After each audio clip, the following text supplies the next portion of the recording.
So Dak Prescott has been restructured. A lot of us predicted this was going to happen.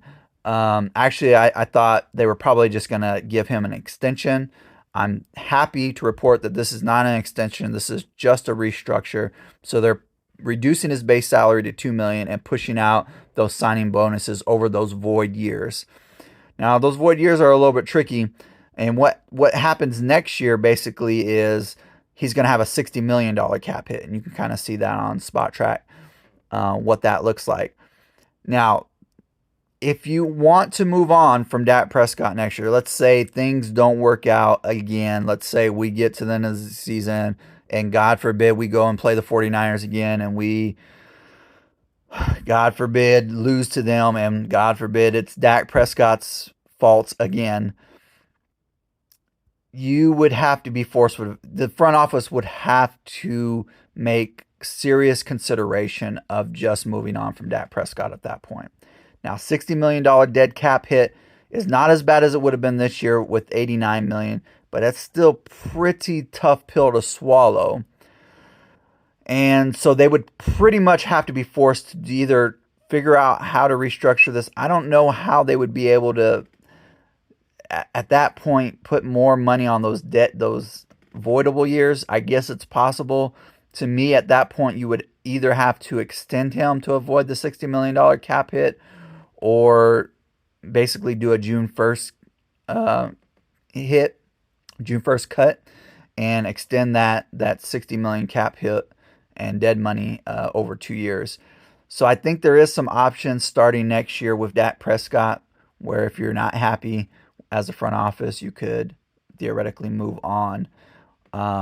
It would still hurt, but not nearly as much as it would have hurt this year. So it'll be interesting. This is kind of a swim or sink type year for Dak and McCarthy. I think Jerry's not going to accept another, and I say this, but he put up with Gary. He overcorrects.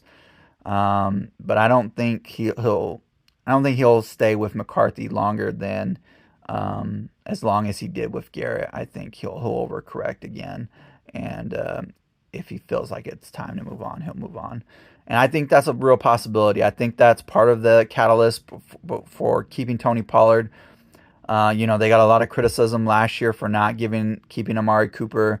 And so there was a lot of excuses here at the end of the year. Well, if we had Amari Cooper, or if they had done more in the free agency, Dak would have had more options. McCarthy would have had better team.